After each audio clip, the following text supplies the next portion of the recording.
You know, those films and TV shows you love to watch? Well, many of them are made right next door to New Jersey and New York City. And actually, many of them now being made in New Jersey too now. Well, we see the stars in front of the camera, but without the crews behind the scenes, the camera operators, the grips, electricians, and technicians, there would be no production. I worked at ABC 20 years. My best friends were the stagehands, the camera operators. Those were my buddies because these are the people that worked hard to try to make this ugly puss look decent.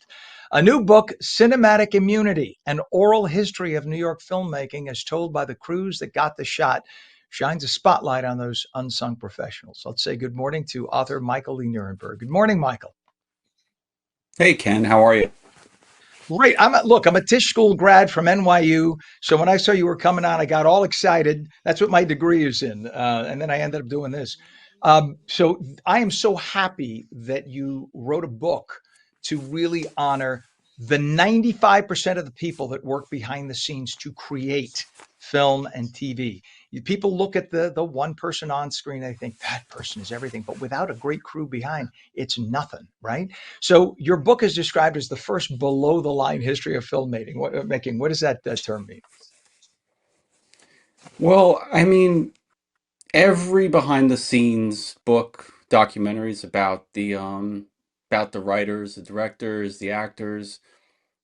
So I've been in the business for 20 years and I had this idea a long time ago because you hear those great old man stories that tell you about working the French Connection, The Exorcist, and you're like, wow, you're just in awe of these stories. So it just happened to be that I wrote another book. I've done some documentary stuff, and it was time to do this one during the pandemic.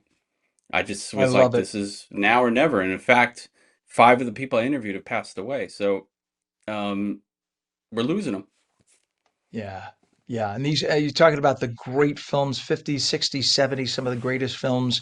Anyone interested in film, those are the great classics that you want to know the behind the scenes. You want to know what really happened on the set of The Exorcist. Were there creepy things that happened? You can only get that stuff from the people who were setting up at 4 in the morning, right? Who saw creepy things happening and things like that.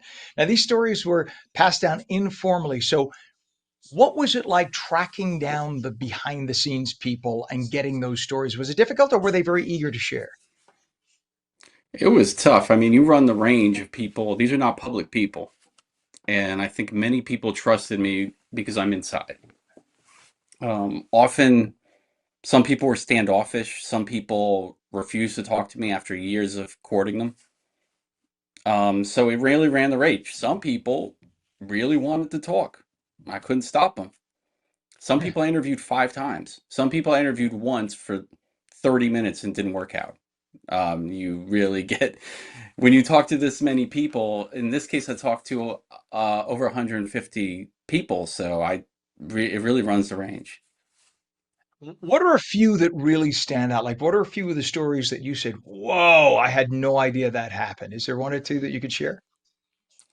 There's a lot of them, and I was trying to think of that before we got on today. One of my favorites is on the Equalizer, the TV show. They Mhm. had this director come in and they did this shot, wasn't too technical. They get to this shot where it's like a little boy and he's in his room and his parents are fighting. They look to the director, they say, "What are we gonna do?" He goes, "Whatever you think feels right."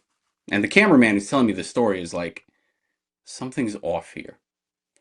And so after a while, they're like, the actors start blocking it out themselves, which means they're just putting themselves wherever they want. The cinematographer, the DP is like, we got to put them here because of the camera, this, that, right? Right. So they were like, what do you want to do? They say this director. And then he goes, I see, lights a cigar. He goes, I see many possibilities. And he walks off. And it turned out he was an imposter. Him and his agent had used someone's ID or their social security, whatever. That's Oh, one of my I mean, you favorites. see my mouth? How the hell, in this era, you don't think that could possibly happen. This is before 9/11, I'm guessing. So you didn't have, This I was in the guess, the 80s, double and triple checking. Yeah. It's amazing. And did right? they ever So good. use the scenes? Did they use those scenes?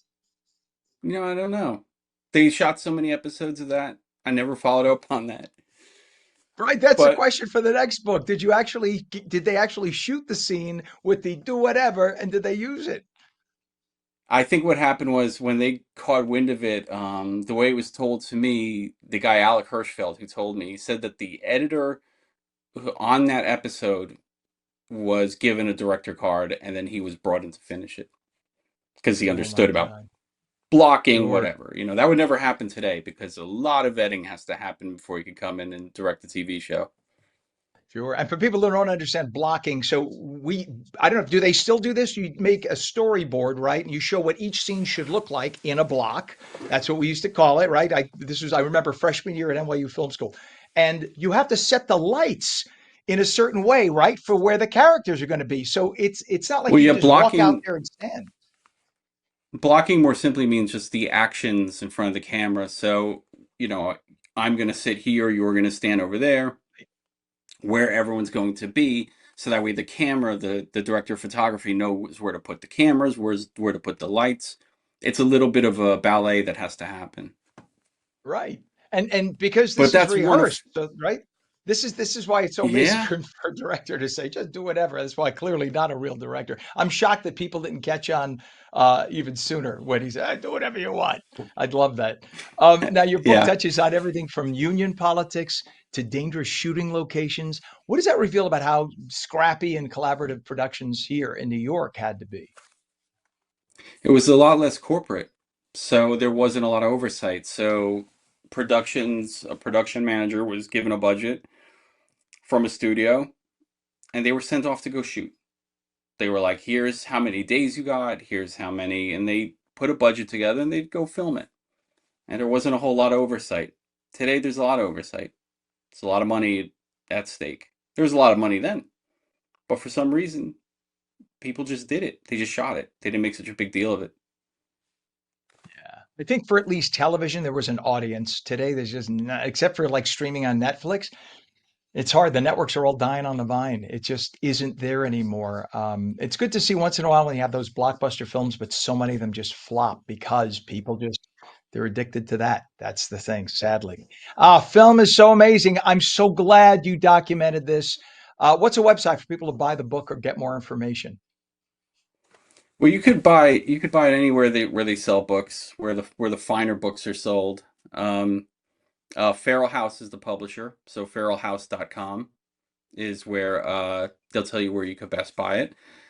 Uh, but yeah, I think most places where you buy books should be available to you. And the book is called Cinematic Immunity: An Oral History of New York Filmmaking as Told by the Crews That Got the Shot. Author Michael Lee Nirenberg. This is awesome. So glad you did this. Thank you for coming on this morning. Thank you for having me, Ken.